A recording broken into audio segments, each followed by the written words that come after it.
Algo de lo que más me gusta de mi trabajo como director es esa posibilidad de sorprenderme. Veían el espacio, veían el set y decían, es que esto lo viví yo y así era mi casa y así crecí y así fue la escuela. Qué emoción de pronto que el cine te dé esa posibilidad de recrear esas realidades.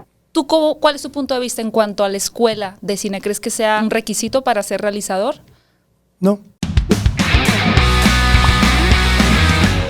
Bienvenidos al podcast de Hablando de Cine con. Yo soy Gaby Mesa y estoy muy feliz de que hayan entrado a este nuevo episodio que yo sé que muchos de ustedes siempre me están pidiendo en los comentarios. Por favor, trae a directores de cine, por favor, trae a directores que vengan a hablar de su trayectoria y claramente escuchándolos, el día de hoy tenemos un episodio bien especial que estoy segura que va a ser de mucho interés para muchos de ustedes, ya sean fanáticos del cine de este gran director o también estén interesados en el quehacer cinematográfico, si es que son más jóvenes y quieren emprender también en este maravilloso mundo de la ciencia cinematográfica. Pero bueno, antes de seguir hablando y antes de dar la breve introducción de mi invitado, les recuerdo que pueden escuchar este podcast en todas las plataformas de podcast, Spotify, Apple TV, en Amazon Music, donde sea. Apple TV, no, ¿qué estoy diciendo? En Amazon, en Apple Music. Y también pueden verlo en el canal de Hablando de Cine con. Y ahora sí, mis queridos cinéfilos, hay personas que nacieron para hacer cine. Y sin duda alguna, nuestro invitado de hoy es uno de ellos. El director Ernesto Contreras es actualmente uno de los cineastas más visionarios del país, pues su nombre ya ha sido reconocido en festivales como Cannes, Sundance y San Sebastián, además de ser una de las figuras más importantes de la actualidad en los premios de la Academia Mexicana de Artes y Ciencias Cinematográficas. Su primera película, Párpados Azules, causó conmoción a nivel internacional, pero este fue solamente el primero de muchos éxitos, ya que cintas que hizo posteriormente, como Sueño en otro idioma y Cosas imposibles, fueron alabadas por la audiencia alrededor del mundo y también fueron muy reconocidas en los premios Ariel. La visión y talento de Ernesto lo llevó a ser presidente de la AMAC durante 2 años, pero él no se limita en cuanto a su visión artística y también ha producido y dirigido series para Nat Geo, HBO y Prime Video. Una de sus producciones más destacadas es la de Falco, donde se desempeñó como showrunner y ganó un premio Emmy a Mejor Serie de Televisión de habla no inglesa. Con una visión comprometida con poner a México al centro de las historias más grandes, actualmente se prepara para estrenar la película El último vagón con Adriana Barraza. Así que cinéfilos, hablemos de cine con Ernesto Contreras. Wow. Bienvenido, Ernesto. Muchas gracias, qué linda presentación. No, pues muchas gracias. Al mínimo de la altura de tu trabajo. Te agradezco. Fíjate que estaba pensando en Párpados Azules y decía, ¿cómo se sentirá Ernesto de tener un primer largometraje, una ópera prima que haya tenido tan buena recepción? Porque me imagino, estudiaste primero la carrera de publicidad, después ya entraste a estudiar cine. Así es. Entonces, no sé, ¿a qué edad egresaste de la carrera de cine? Todavía eras joven, pero ¿cuántos años tenías? No tengo la menor idea, pero pues como los 30 y algo, supongo. Sí. ¿Y cómo te sentías tú en ese momento adentrándote a voy a hacer ahora sí, ¿no? Después me imagino de tantos años de quiero esto, pero tengo que pasar por este proceso por temas familiares, ¿no? De que era un poquito como darle esa satisfacción a los papás de, bueno, pues voy a estudiar la carrera primero de publicidad, pero ya con todo ese bagaje que tenías, ¿cómo te enfrentas a esta presión de una primera ópera prima y de pronto pues puede ser muy ambicioso, muy soñador, pero que sí haya además resonado con el público? Pues fue un sueño. La verdad es que la ópera prima siempre es como tan importante. Había venido ya trabajando con mi hermano Carlos como guionista en todos mis cortos y sabíamos que se acercaba el momento del debut, ¿no? Como director de cine tal cual. Así que buscamos varias historias, pensamos, pasamos por muchas ideas, hasta que de pronto apareció esta, que desde el primer momento sentí que tenía como las características para hacer una primera película, es decir, pocos personajes, pocas locaciones, un presupuesto que pueda ser viable, digamos, en aquellos años, y nada, una idea que, lo digo así porque es de mi hermano, muy original, ¿no? Finalmente como esta anticomedia romántica, que es Párpados Azules, que habla de esta pareja que, digamos, tiene todas las características de una comedia romántica, ¿no? Todos los elementos, ¿no? Para que una pareja se enamore y tal, como hemos visto en tantas películas. El escenario perfecto ahí. Exacto, y las ganas sobre todo, pero falta lo más importante, que es la química. Falta la química entre estos dos personajes, estos dos seres solitarios. Marina Farfán, interpretado por Cecilia Suárez, y Víctor Mina, interpretado por el querido Enrique Arreola. Así que nada, fue un viaje hermoso, lo filmamos en 4 semanas, con muy poquito dinero, pero sí, sorpresivamente tuvo una repercusión increíble en festivales y posteriormente con el público. ¿Cuál fue el primer como festival? Me imagino que tú lo fuiste ingresando, ¿no? A competencia, pero el primer festival que te dijo aceptamos tu película en nuestra selección. Fue increíble y qué padre que me lo recuerdes porque me da mucha emoción. Primero que nada, bueno, fue Guadalajara, ¿no? Que era un festival ya muy querido porque habían estado mis cortos ahí, había ganado un par de veces con El Milagro en el 2000 y con Ondas Gercianas en el 99, me parece. Pero bueno, venía la primera película. Sí. Entonces, pues nada, queda seleccionado en Guadalajara. Y estando en Guadalajara, nos avisan que nos habíamos quedado en Cannes, en la Semana de la Crítica. Wow. Entonces, pues nada, fue ahí como muchas emociones. Todos estábamos muy contentos, eufóricos en realidad, ¿no? Y digamos, un equipo tan pequeño, de amigos sobre todo, ¿no? Tener esta primera oportunidad internacional en un festival, bueno, creo que el más importante del mundo, pues nada, fue como, tengo que decir que fue un sueño, pero a la vez, pues nada, muy fuerte, ¿no? Como enfrentarte a cómo funciona la industria, a la presión, a que si las compras, las ventas, la crítica. Entonces, bueno, fue un shock, pero estuvo muy bien. Y me encanta que menciones eso como de la parte romántica de los festivales, la selección y la realidad también, ¿no? Que implica desde un vamos a ir, no vamos a ir, cuánto cuesta ir, el boleto, tal, como que es una logística complicada, junto con Párpados Azules, ¿no? Que es el escenario, pero lo que falta de los personajes, que es la química, porque a veces siento que nosotros también tendemos a romantizar. Creo que siendo un artista también, creador, pues uno romantiza ciertos escenarios, ¿no? Momentos de la vida, claro. Y a veces no son así. O sea, a veces tú imaginas en el futuro en tu cabeza, voy a ir a este festival, o voy a hacer esta película, y ves así todo bien bonito. Y la realidad, más haciendo cine, es que las cosas siempre algo va a salir mal, ¿no? Es una realidad, es que en el cine siempre algo va a salir mal, es como casi una regla, ¿no? Pero quería preguntarte, ¿cuál es como tu visión o cómo empatas esa fantasía que tienes tú del cine versus la realidad? Y cómo lo empatas en la creación como director también. Yo creo que partiendo de que una vez que entiendes como realizador que hacer una película cuesta mucho dinero, en la mayoría de los casos, bueno, es dinero de apoyos gubernamentales, de concursos, de donde se pueda, ¿no? Finalmente me parece que hay una gran responsabilidad de contar cosas que desde mi punto de vista valgan la pena, claro. Cosas que toquen al otro, que te conecten con el otro, y en ese sentido, en la medida que sea honesto el trabajo, por supuesto, creo que ese es el efecto que se va a lograr. Pero sí, es una presión, ¿no? Obviamente, porque hace rato comentaba con mis compañeras, tú tienes una idea, ¿no? Me gustaría hacer una película sobre tal, que voy a escribir, pero el guión, pero los tratamientos, pero los talleres, pero es un largo proceso de escritura. Ya tengo el guión. Bueno, conseguir el dinero. Es un largo proceso para el financiamiento. Bueno, conseguir el dinero. Hay que filmarla, que salga bien, que todo funcione, que las semanas de rodaje que tienes, el plan de trabajo que tienes, lo cumplas y que de ahí surja digamos, producto, ¿no?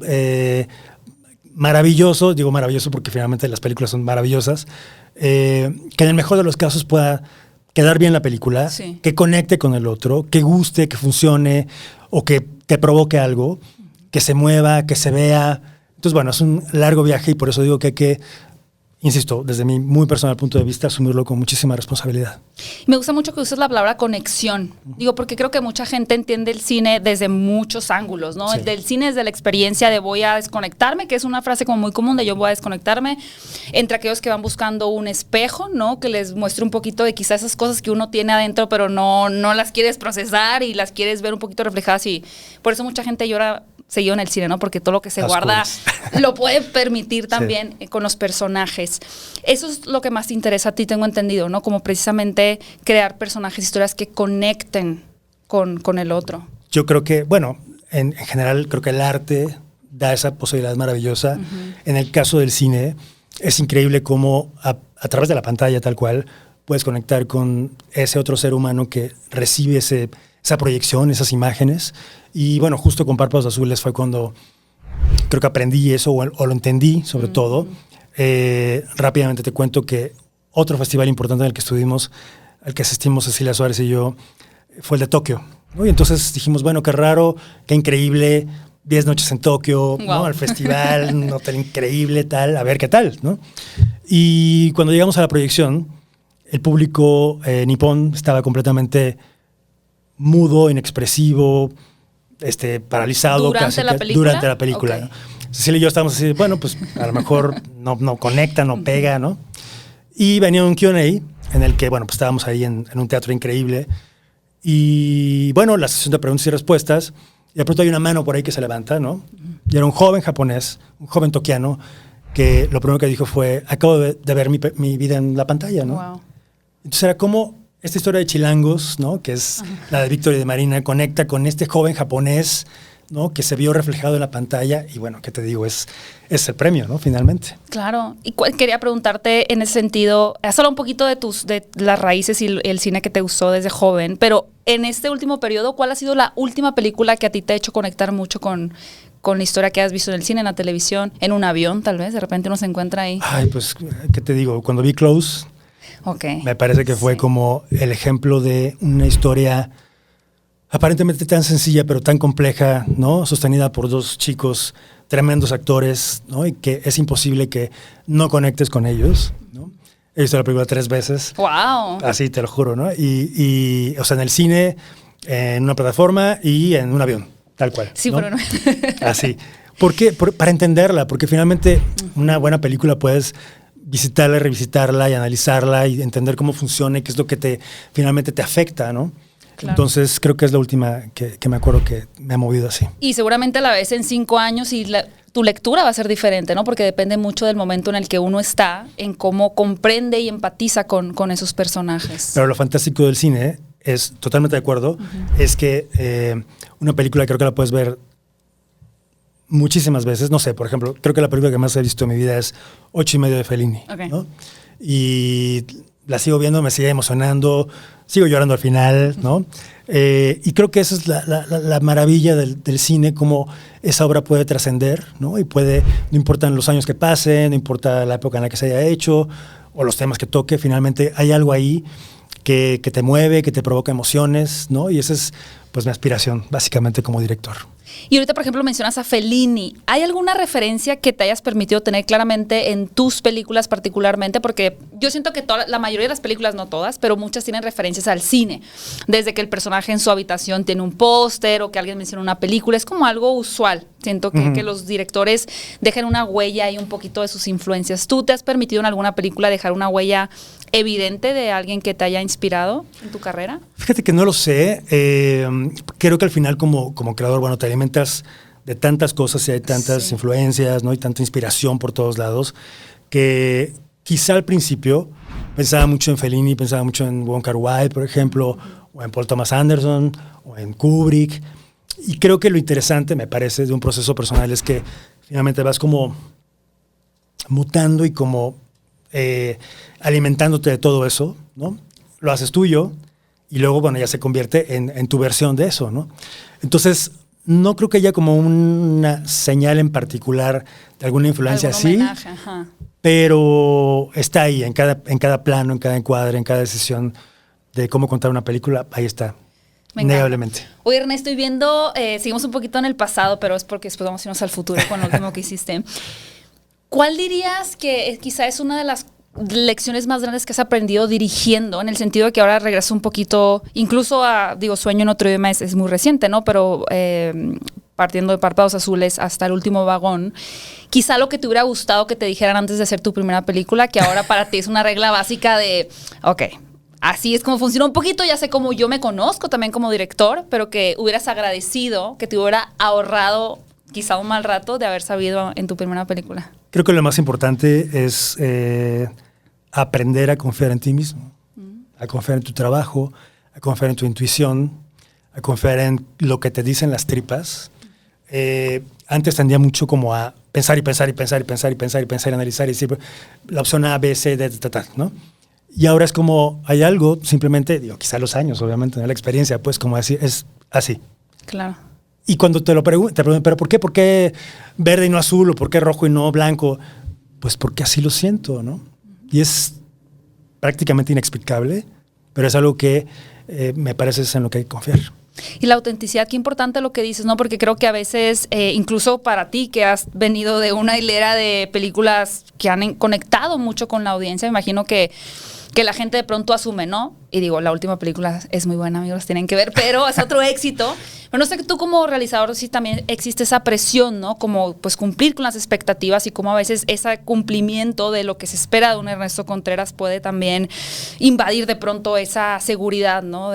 Porque tú te la crees, pero te la tienes que creer más, pero de pronto eso también como que te genera así como más presión, ¿no? Entiendo perfecto la pregunta, pero fíjate que creo que también una gran lección es, no, justamente, no creértela.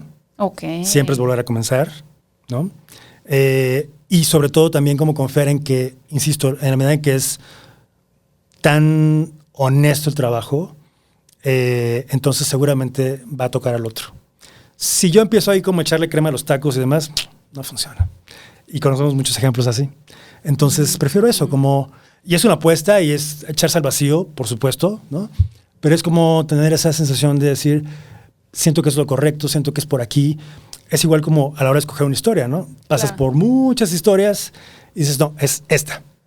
Esta es la que necesito contar y hay que confiar en ello. Me gustó mucho eso de volver a empezar. Uf, sí. No, o sea, había hecho una pregunta una vez que según yo iba a seguir haciendo estas entrevistas y no la volví a hacer. La voy a recuperar contigo. ¿Cómo has trabajado con tu ego en ese sentido? Porque creo que has trabajado bastante bien en él, pero ¿cómo ha sido para ti ese trabajo? Porque es importante. Sí, totalmente. Yo creo que esta carrera tiene mucho que ver con eso. Sí. Tiene que ver con entender cómo dominarlo, ¿no? Sí. Porque te puede comer. Te puede comer y me parece que en el momento en que te gana, entonces hay el riesgo de perderte por ahí. Yo creo que no, que hay que estar... Esta carrera es así. Ok. Y un día estás acá, un día estás acá, un día estás acá, y un día todos se acuerdan de ti, y otro día no se acuerdan de ti, y otro día tienes que volver a hacer que se acuerden de ti. Así funciona, no conmigo, con todos, pues, ¿no? Y en el medio funciona así también. Entonces, creo que lo peor que puedes hacer es como dejarte atrapar por el ego y nada, trabajar. ¿Se puede decir groserías aquí? Por supuesto. Chingarle. Hay que chingarle, ni modo. Todos me ven cara como que no digo groserías. ¿Por qué? Es porque traigo mi túnica blanca de que voy a hacer un bautizo ahorita aquí con mi... Exacto. No, pues va de eso, del trabajo, de la disciplina, de no confiarte, de nada, de no quitar el dedo del renglón. Me encanta eso. ¿Crees que de alguna manera el ser de Veracruz... Y yo lo digo porque soy Hermosillo, ¿no? Es como que... Porque a mí esa palabra, me acuerdo cuando llegué a estudiar aquí en la Ciudad de México, yo nunca había escuchado el término que era de provincia. Como que yo me imaginaba Heidi así de olerele, no, es de provincia. ¿Cómo que soy de provincia? Luego ya entendí, hasta me acostumbré, ¿no? Como que, sí, soy de provincia.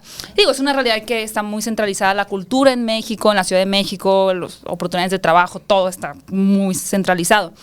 Pero creo que uno sí de pronto cierta forma de ver la vida o incluso la inocencia o la ingenuidad que trae de ser de provincia, como que la lleva a uno, ¿no? ¿Crees que de alguna manera haya afectado positivamente en tu trabajo el haber crecido en Veracruz? Totalmente. Yo creo que la posibilidad como de conocer otras realidades, por un lado. Otras realidades, sí.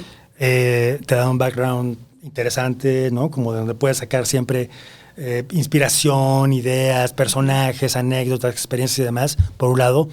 Y por otro lado también como me parece que la decisión en aquellas épocas, pues, cuando llegué a la Ciudad de México, como decir, terminé la preparatoria, estar de acuerdo con mis padres para irme a la Ciudad de México, a intentar este sueño, ¿no? Uh-huh. Y hacerlo con toda la pasión del mundo, ¿no? O sea, con toda la convicción para decir, no conozco a nadie me conoce, sí. Voy a tocar puertas, voy a prepararme y afortunadamente pues todo ha salido muy bien. Excelente. Y antes de pasar un poquito ya adentrándonos al último vagón, ay, qué bonito sonó eso. Eso me gustó, adentrarnos al último vagón.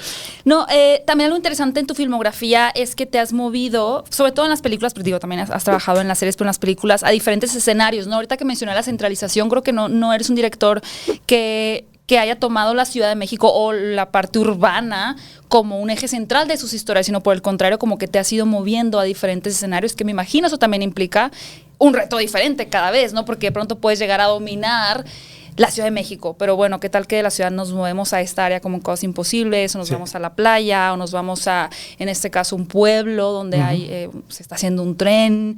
¿Eso surgió? ¿En qué momento decides como quiero explorar diferentes localidades? Yo creo que tiene que ver con el contexto, pero también tiene que ver con los retos. O sea, me parece que cada película ha sido un viaje, un reto completamente diferente. Y es eso, como que algo de lo que más me gusta de mi trabajo como director es esa posibilidad de sorprenderme, ¿no? Y de sorprenderme y decir, tengo esta idea, esta y esta y esta, pero de pronto mañana surge otra y me lleva a algo que no hubiera imaginado y que implica explorar diferentes planetas. Las series me han servido mucho también para eso, ¿no? Como de pronto explorar otros géneros, otras latitudes. Y sí, o sea, en términos cinematográficos ha sido de la ciudad, pero ha sido de la selva, pero ahora ha sido el campo. Entonces, ¿qué sigue? No lo sé, pero es justamente eso lo más emocionante, ¿no? Como finalmente géneros, contextos, personajes, tonos, actores, actrices, es lo que me parece se convierte como en la adrenalina de hacer una película. ¿Y qué buscas tú en los actores, Ernesto, para que puedan ser parte de tu equipo? Yo siempre digo que la principal virtud que reconozco y celebro de un actor es el valor y la confianza. El valor de transformarse, convertirse, echarse clavado conmigo y la confianza de decir, bueno, me pongo en tus manos, tú sabrás, ¿no? Y hasta ahora ha funcionado increíble, ha sido tremendamente gozoso el encuentro con tantos actores y actrices tan queridos. Y eso, hacer una apuesta juntos, ¿no? Y aventarnos ahí clavado y decir, bueno, a ver qué pasa. Ok, lo cual nos lleva a Adriana Barraza. Bueno. Estamos grabando el Día del Maestro. No sé particularmente qué día es el que se está estrenando este podcast, pero felicidades a los maestros. Y a Adriana Maestra, Adriana Barraza, para empezar, felicidades a Adriana Barraza, donde además en esta película, El último vagón, que pueden encontrar en Netflix, ella interpreta a una maestra. Me gustaría que en tus palabras nos contaras un poquito de qué trata la historia y cómo surge también esta idea tan peculiar de tu película. Sí, bueno, El último vagón es la adaptación de un libro, una novela escrita por Ángeles Doñate, una autora española. Y cuando básicamente me invitan a dirigir esta película, leo el libro, ya había un tratamiento del guión, y digo, no, bueno, claro, esto lo tengo que hacer, ¿no? Porque ese tipo de cosas que me gusta contar. Y ese tipo de cosas que me gusta contar porque finalmente es una historia que habla de encuentros, habla de amistad, habla de solidaridad y sobre todo de inspiración. Y básicamente es la historia del encuentro entre un niño, Ical, que es hijo de una familia de obreros ferroviarios que viajan por todo el país arreglando trenes y vías y demás, y que al llegar a un pueblo conoce a varios chicos, pero a una maestra, ¿no? Una maestra Georgina, que finalmente es quien le cambiará en ese momento la visión que tiene del mundo, comenzando por enseñarlo a leer. Y bueno, mi madre es maestra de primaria, entonces, pues, ¿qué te puedo decir, no? Ahí fue una conexión total personal, de decir, necesito hacer esta película. Y nada, creo que el resultado está en pantalla y que seguramente habrá muchos y muchas que recuerden a ese maestro o maestra que les cambió la vida. Y creo que se eleva al cuadrado ese sentimiento, algo que mencionabas, que tu mamá es maestra, ¿no? Bueno, que fue maestra, porque de por sí se ve depositado ese cariño por la figura del maestro, sobre todo en esos primeros años en donde, pues, la verdad, son una autoridad que nos llevamos por años, ¿no? Lo que te enseña un maestro de repente se te queda grabado para toda la vida, y eso le sumas que tu mamá era maestra, pues es un cariño al cuadrado, ¿no? Que se ve muy plasmado en este personaje. Fíjate que ayer justamente hablé con ella, con mi madre, y entonces me decía, bueno, hace mucho que dejé de ejercer la carrera, pero nunca se me va a quitar lo maestra. Ajá. Y entonces le pregunté, ¿pero cuánto tiempo estuviste en el servicio? 40 años. Wow. Y entonces, obviamente te habla de una vocación, ¿no? De enseñar, de compartir el conocimiento. Y creo que en nuestro país de pronto se convierten en héroes anónimos, de los que pocas veces nos acordamos, y que por eso esta película vale la pena como, pues, dedicárselas tal cual, ¿no? Y que sea un homenaje para todos esos maestros y maestras que conocimos. ¿Tú te recuerdas de una maestra en particular que hayas tenido? Bueno, mi mamá, por supuesto.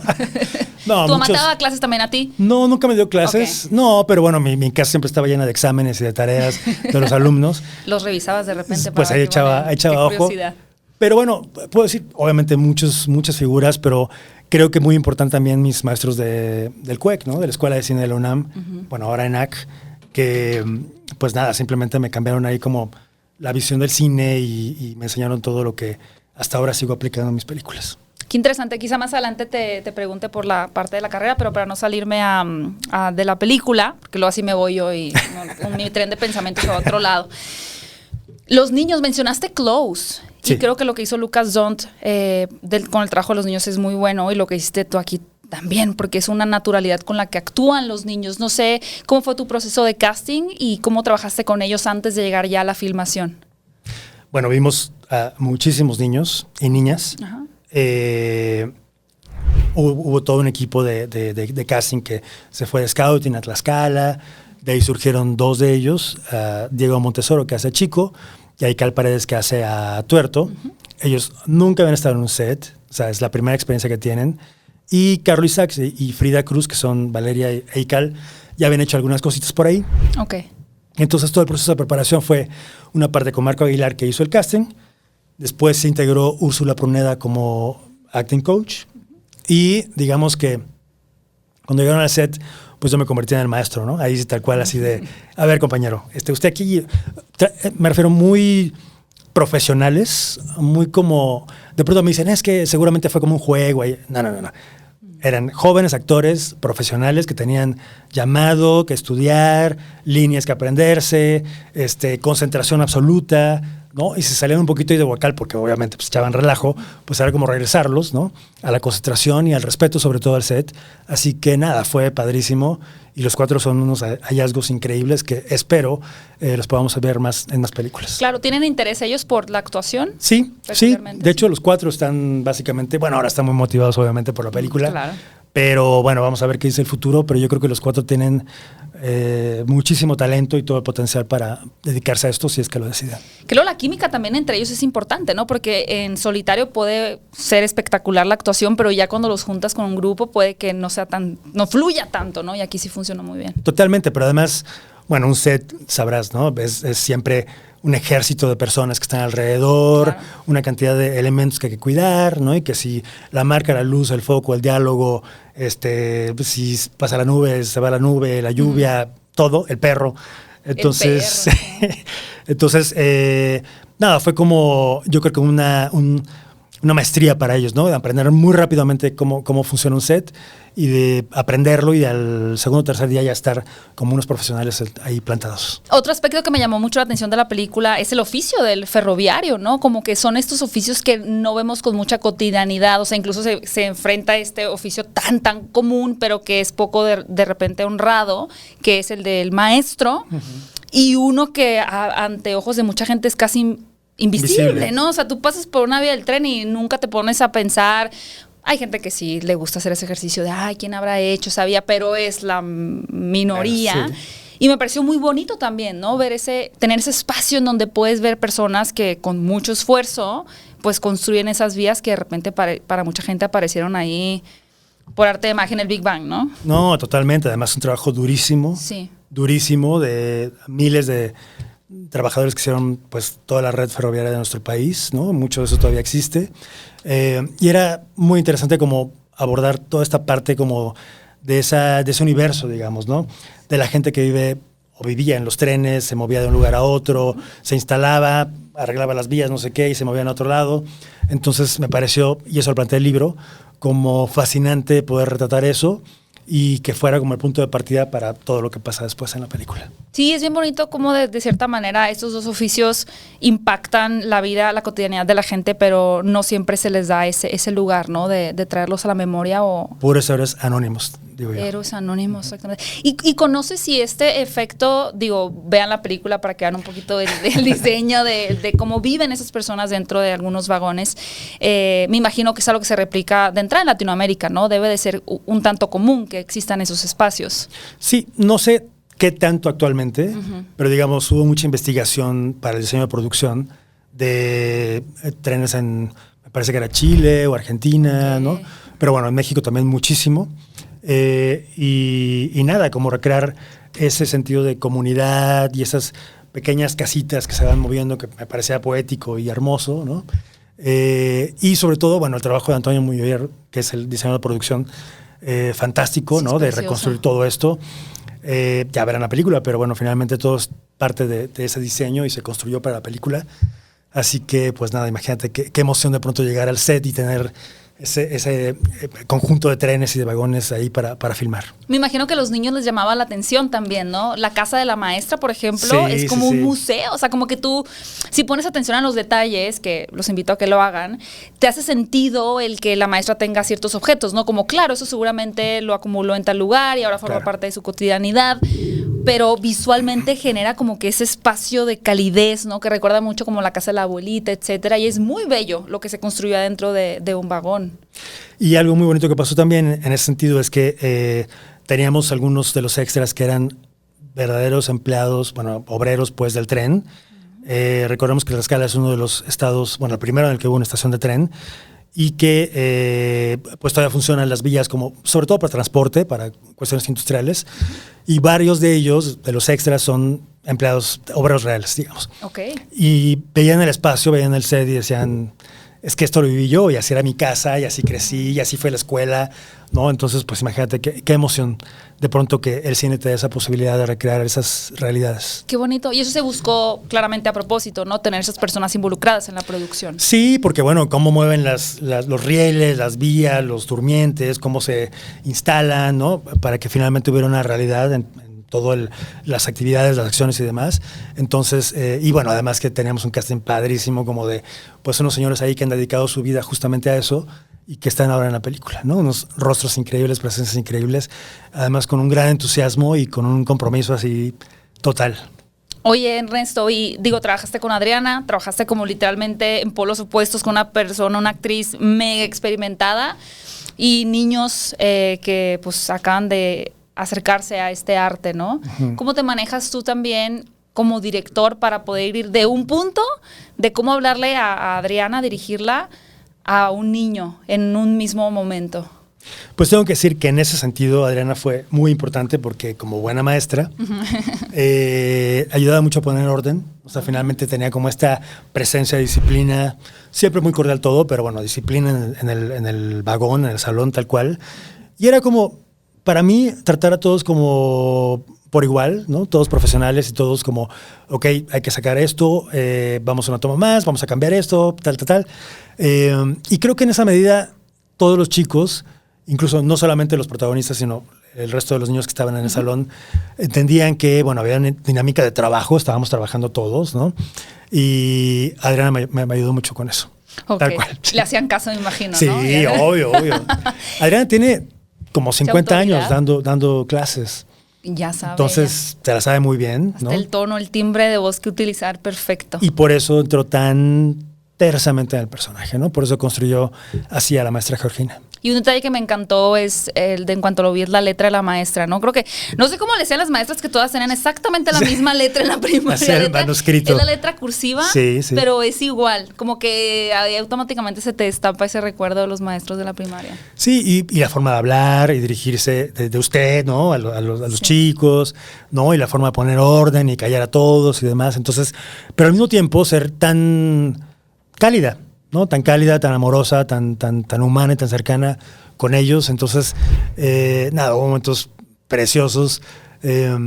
Lo cuento porque está en el tráiler, ¿no? Pero, por ejemplo, ese momento de la fotografía del grupo completo, ajá, que te digo, pues, o sea, yo estaba ahí, estaba completamente conmovido y me aguanté las lágrimas porque, bueno, no quería que vieran ahí el director doblado. Pero pues, es bonito, ¿no? eso. Sí, obviamente. Hay que ser más vulnerables de uno. No nos lo permitimos muy seguido. Exacto.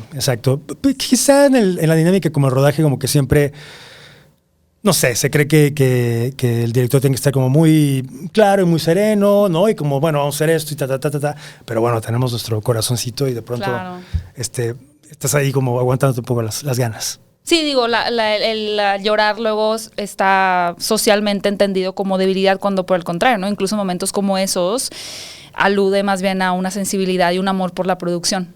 Claro, pero luego me pasaba todos los días, entonces imagínate. El director yo creo que está deprimido porque está llorando todos los días. No, yo voy a hablar a Adriana Barraza y bueno, era así de, ya por favor, ¿no? Con el nudo en la garganta. Sí, te lo juro. Ay, no. Oye, Ernesto, ahora sí, regresando un poquito del maestro hacia tus maestros. Creo que hay diferentes opiniones en cuanto a qué tan necesaria es la escuela de cine, sobre todo si nos están escuchando pues gente joven que tenga o no tan joven, ¿no? Porque creo que nunca es tarde para comenzar. La ilusión de estudiar cine. ¿Cuál es tu punto de vista en cuanto a la escuela de cine? ¿Crees que sea un requisito para ser realizador? No, yo creo que, hay muchas pruebas de diferentes caminos de directores y directoras que han estudiado o no. Uh-huh. Me parece que cada quien tiene que encontrar su propia ruta, pues, para llegar a hacerlo. Me parece que para mí, por ejemplo, la experiencia universitaria fue increíble, ¿no? En el CUEC, en la UNAM. Aprendí muchísimo, como que me cambió muchísimo la visión de lo que era el cine y cómo hacerlo y demás. Yo que soy medio nerd, entonces sí necesitaba como los libros y como entender de ejes y no sé qué. Pero bueno, hay grandes colegas talentosísimos, ¿no? Y vamos, que no han pasado por la escuela y que demuestran que su visión está ahí en la pantalla, ¿no? Y que no están como ciertas reglas para contar lo que quieren contar, como lo quieren contar. Entonces, no, creo que es solamente como la decisión de realmente querer hacerlo, de tener la convicción de que es algo para ti y de que, pues nada, la pasión siempre debe estar ahí y la disciplina, supongo. Ok, ¿tienes algún consejo para personas que quisieran, que no van a tener la posibilidad de estudiar en una escuela de cine? Que lo hagan. Siempre es ver cine también, ¿no? Que se avienten. O sea, al final, sí, yo creo que, a ver, la mejor herramienta de estudio es ver películas, ver cine. Ahora tenemos todas las posibilidades para ver absolutamente todo por todos lados. Al mismo Antes tiempo. no. Ajá. Exacto. Entonces, ese es número 1. Número 2, pensarlo muy bien. Es una carrera muy complicada, muy difícil. A veces todo el mundo se queda como glamour, pero eso es la parte mínima. La otra es la importante. Y eso, hay que hacerlo sin miedo, me parece. Yo creo que el glamour es el 2%, casi. Y a veces ni eso, ¿eh? O sea, a veces nos evitamos así. Y a veces ni eso llega. Y me encanta que mencionaste la posibilidad de ver películas ahora en muchas partes, series. ¿Esta es la primera película que estrenas con una plataforma, en este caso Netflix? Sí. Sí, mis películas anteriores todas fueron a salas primero, después llegaron a plataformas. Esta es una experiencia distinta que me ha gustado muchísimo. Finalmente, la posibilidad de llegar a tanto público a la vez, ¿no? Es un poco apabullante, pero a la vez me parece que es como, la revolución que estamos viviendo, ¿no? Y hay que estar muy enterados de cómo funciona, entenderlo, hacerlo y nada, explorar, me parece, aprender. Que creo que al fin también, por ejemplo, premios como los Oscar ya se quitaron después de cuánto habrá sido, unos 6 años, como esta barrera que tenían con la plataforma de streaming, ¿no? Creo que ahorita ya se está viviendo al fin ese desbloqueo de si está en plataforma, como que lo tenían muy devaluado, pero creo que ya estamos en un punto en el que eso ya no es un sinónimo. Sí, está en transición porque finalmente todavía las academias inglesa, norteamericana, española y la mexicana exigen cierta cantidad de días en pantalla, con boletos vendidos y demás. O sea, tienen que pasar por el cine, aunque viva en la plataforma, ¿no?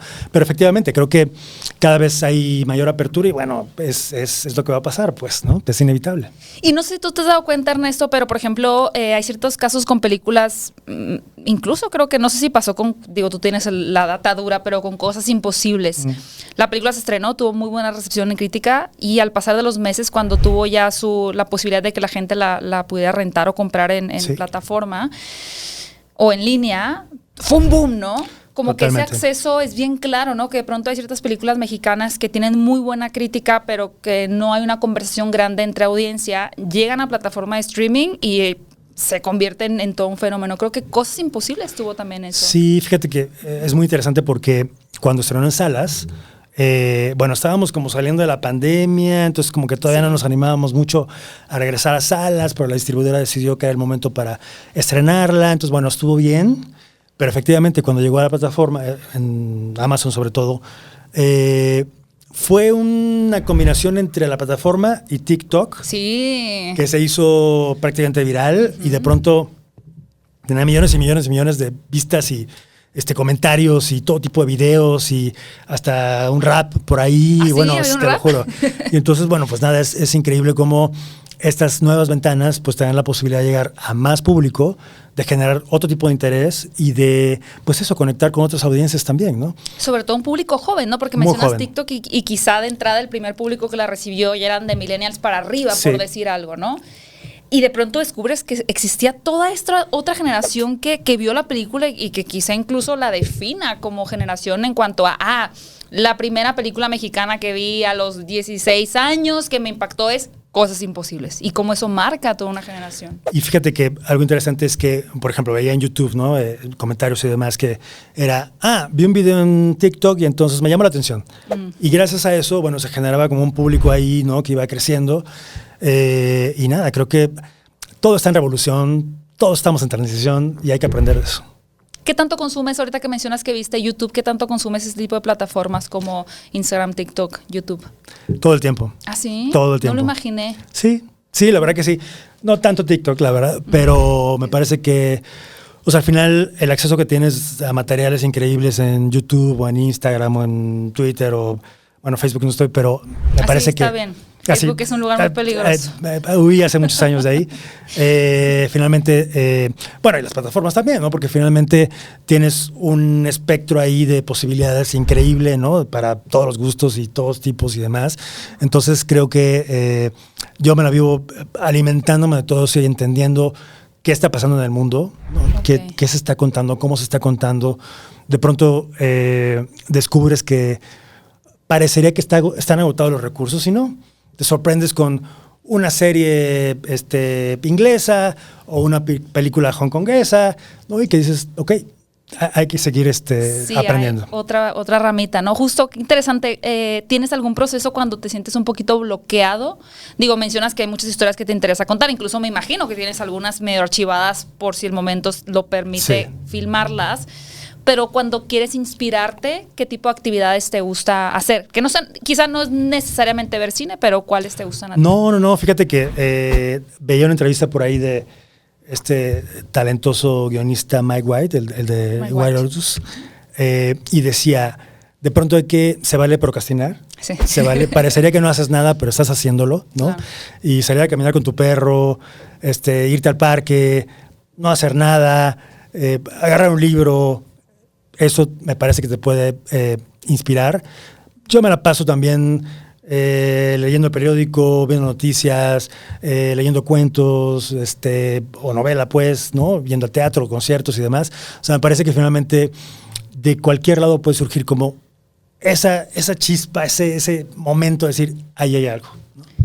Claro, que es bien importante que lo digas porque creo que esta idea de la productividad nos ha hecho un poco de daño como seres humanos, ¿no? La idea de que tenemos que estar constantemente creando. Leí un libro en la pandemia que se llamaba El arte de no hacer nada, porque claramente llegó la pandemia y como que uno venía con así el ritmo de hacer, de repente pues había mucho menos que hacer, pero tienes la maquinita moviéndose, claro. Es como cómo la detengo un poco, ¿no?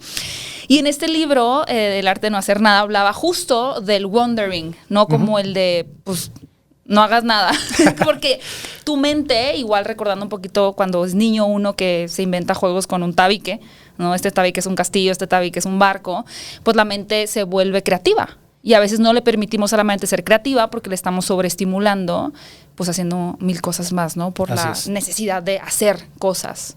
Pero como creador es importante no hacer cosas, lo cual parece una paradoja, pero no lo es. Creo que de pronto entramos en una dinámica como obsesiva, ¿no? Ajá. Y adictiva, como de, ay, necesito estar haciendo tal y tal y tal, porque si no siento que no pasa nada. Exacto. Y sin embargo, cuando tienes ese espacio, ¿no? De simplemente, bueno, por ejemplo, yo tengo un perro que me encanta pasear, ¿no? Y es eso, salir, desconectarte, a lo mejor de pronto ves algo en la calle o de pronto, pum, viene una idea, ¿no? Creo que hay que dar ese espacio y confiar en ello también. ¿Tienes en mente algún momento que hayas tenido así algún encuentro interesante ante la observación de tu alrededor, como que te haya llamado algo la atención en particular? Pues yo creo que todo el tiempo, me parece que muchísimo. Me lo preguntas y lo primero que pienso es, por ejemplo, me regreso al pasado. Uh-huh. ¿Te acuerdas en Párpados Azules está Lulita, que es el personaje que hace Ana Ofelia Murguía, increíble, ¿no? Y entonces de pronto ese personaje es inspirado en una mujer que yo veía en la parroquia de Veracruz cuando iba con mis papás a cenar en el puerto. Y decía, esa señora qué interesante, tan peinada, tan elegante, tan con su chongo y sus florecitas y demás. Entonces es eso, ¿no? Finalmente me parece que se hacen conexiones inesperadas y que de eso va la creatividad, de eso va la inspiración y hay que confiar mucho en ello, ¿no? Qué lindo. Siento que me van a decir, ¿por qué no le preguntaste por Sueño en otro idioma? Siempre me hacen eso y es como, es que ya me gustó la plática y no me regresé, pero me gustaría hablar un poquito también de Sueño en otro idioma. Particularmente, ¿cuáles son los recuerdos más lindos que guardas de esa filmación y de tu experiencia con la película? Yo creo que lo más bonito fue lo duro que fue el rodaje. Ok. De 36 días que filmamos, 30 llovió, ¿no? Sí, estuvo lloviendo tremendamente en la selva. Y todas las mañanas era como mi asistente de dirección, mi querido Martín Torres, es que ¿qué vamos a hacer? Llorando. El lodo, no sé qué. Yo, a ver, primero, calma. Luego, que no te vean tan apanicado porque entonces vamos a contagiar ese pánico a todo el equipo. ¿Qué dice la secuencia? Pues Jacinta y Isauro caminan por la selva, observando pero está diluyendo, ¿no? Entonces, ok, que estén dentro de la casa y que la lluvia esté al fondo, ¿no? Entonces era como el reto de decir, hay que filmar porque no podemos parar, pero es eso, como esa adrenalina tal cual, ¿no? Como decir, hay que resolverlo de la mejor forma, ¿no? Y en el mejor de los casos tratar de contagiar esa inspiración y esa confianza a todo el equipo. Y yo creo que funcionó. Y se ha vuelto una de las películas referencias ya cuando se habla de buen cine mexicano contemporáneo. Me imagino que tú de repente, incluso ahorita que mencionas YouTube, TikTok, Instagram, te topas con estas listas y me gustaría preguntarte cómo te sientes cuando ves Sueño en otro idioma, que creo que es una de las más recurrentes en estas listas. No, pues mucha emoción, mucha satisfacción por el trabajo que hubo detrás. Es un guión que se escribió durante casi 8 años. En talleres, en laboratorios, que costó mucho trabajo financiar, que cuando la contaba, a lo mejor la contaba muy mal, pues, pero era como, o sea, no, la historia de una lengua que se va a perder, entonces hay 2 ancianos, que entonces, ay, no, qué aburrido, ¿no? No, pero va a estar bien padre. Y entonces, verla ya realizada y cómo conecta y cómo funciona con la gente y cómo, vamos, puedo decir que todos los días recibo mensajes hasta el día de hoy, pues, ¿no? Vía Instagram o Twitter, de gente que la ve, que la descubre y que me escribe de muchas partes del mundo, ¿no? Para decir tanto que les gustó, o lo que los emocionó, o lo que les recordó, o lo que pasa en sus propios países también respecto a la lengua, por ejemplo. Uh-huh. Entonces, bueno, de eso va el cine también, ¿no? Claro. Entonces, no, es una enorme satisfacción. Me encanta verla siempre por ahí colada en las listas de a quien se le ocurre hacer las listas y nada, lo agradezco muchísimo. Justo te iba a preguntar cuál es el lugar más recóndito del cual has recibido un comentario de que vieron tus películas. Pues mira, rarísimo, no fue con las películas, tengo que decirlo. Fue con una serie, sí. Con El Chapo, por ejemplo, de pronto me empezaron a llegar mensajes muy particulares de Egipto, de Turquía, ¿no? De fans, tal cual, ¿no? Y que me decían, por favor, invíteme a su próxima temporada. Y yo así, ya no va a haber más, pero... Entonces, es interesante. Y justo pasa eso con las posibilidades de comunicación ahora, ¿no? Lo que decíamos, como de aprovechar estas nuevas herramientas también y ver cómo se convierten en un termómetro para saber cómo se están recibiendo las películas o las series, tal cual. Y ahorita mencionas las series, que es un espacio completamente diferente al set de película, ¿no? Todo es más ágil, más rápido, todo se tiene que resolver. Pero queda muy claro que Ernesto eres ¿cómo se dice? ¿Cuál es el término correcto? Tú gusta resolver problemas. Eres así como en Pulp Fiction, sí. El que llega así a limpiar todo, arréglele, señor.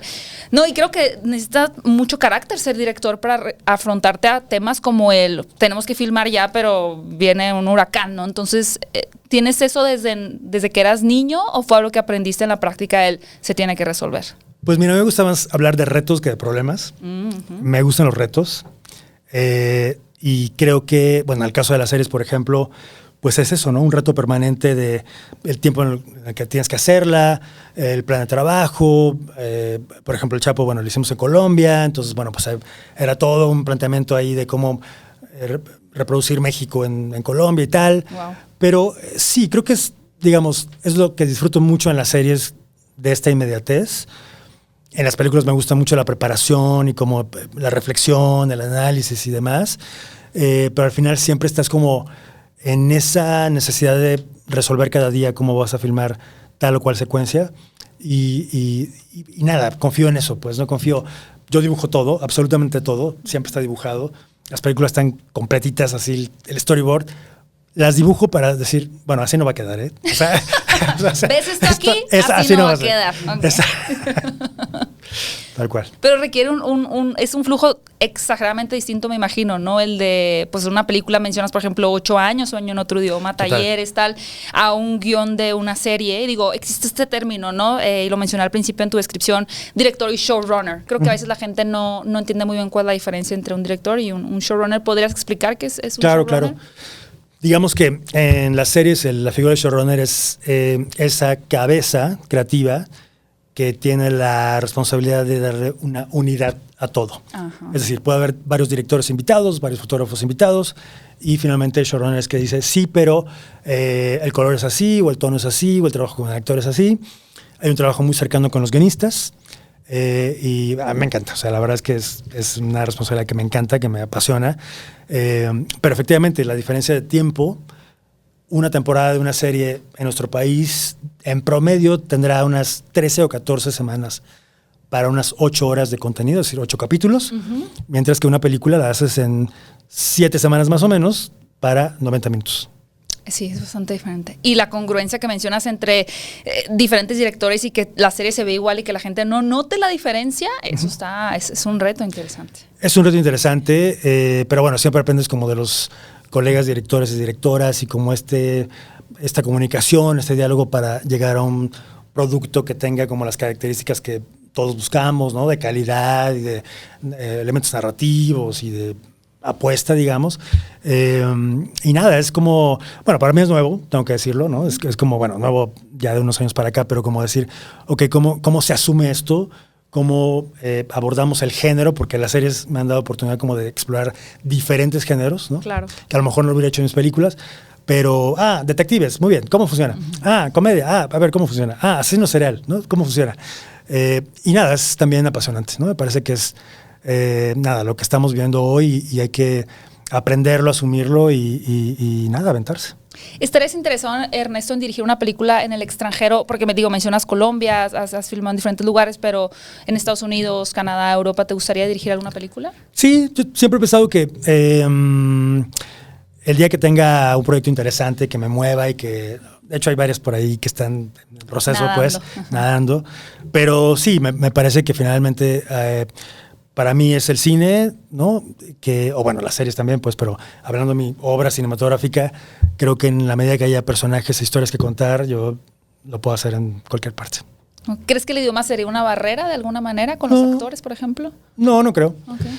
No creo. Hay muchas formas de resolverlo. De entrada, bueno, si fuera en inglés, todo bien. Si fuera en japonés, bueno, pues siempre hay intérpretes y no pasa nada. Así que no, yo creo que, por eso decía hace rato, como que lo que más me gusta es de mi trabajo, pues como el reto y la sorpresa, ¿no? Como decir, veamos qué pasa, ¿no? Veamos cómo se asume esto, ¿no? Dejarse sorprender, muy Sí, totalmente, y conocer otros universos, ¿no? Qué bonito.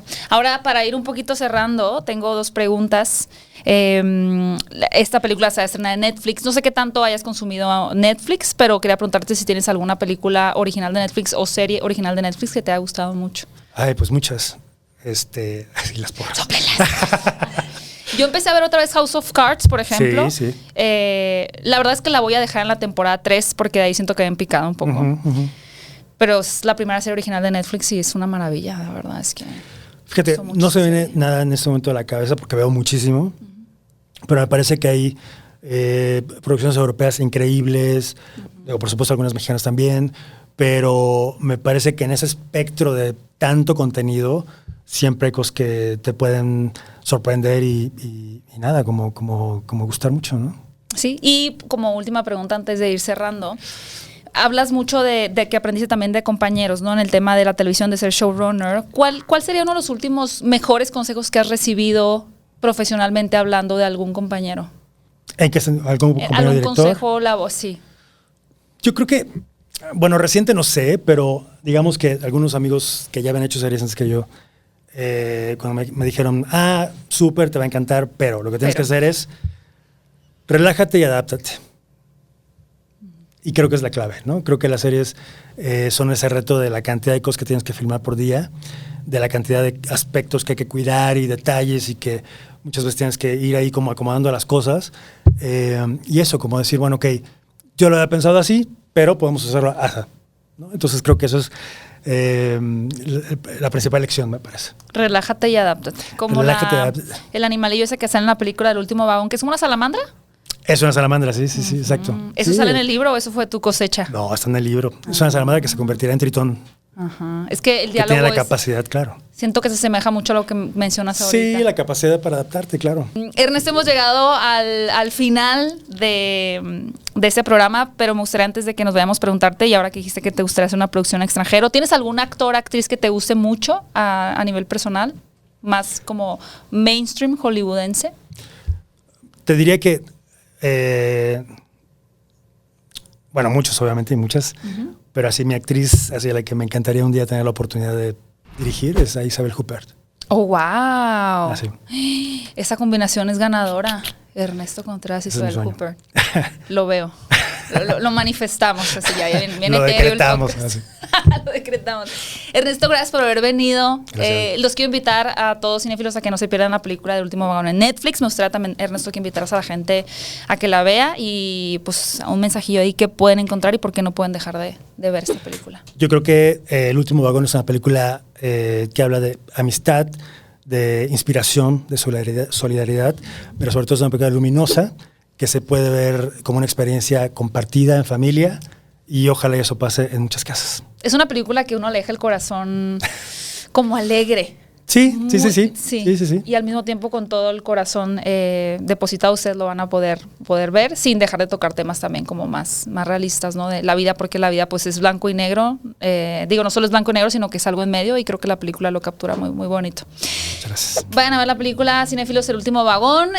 Gracias a Netflix por la oportunidad de poder realizar esta gran entrevista con Ernesto Contreras. No olviden que pueden escuchar este podcast en todas las plataformas de podcast. Si lo escuchan en Spotify, no olviden darle al botoncito de seguir para que este podcast siga apareciendo siempre en las listas de los podcasts de cine en esta plataforma específicamente. Gracias por escuchar el podcast y nos escuchamos en esto que fue Hablando de Cinecon. Escucha este podcast en todas las plataformas de podcast. Aquí te dejo con un par de pláticas más para disfrutar y no olvides suscribirte y activar la campanita de notificaciones para formar parte de esta comunidad cinéfila.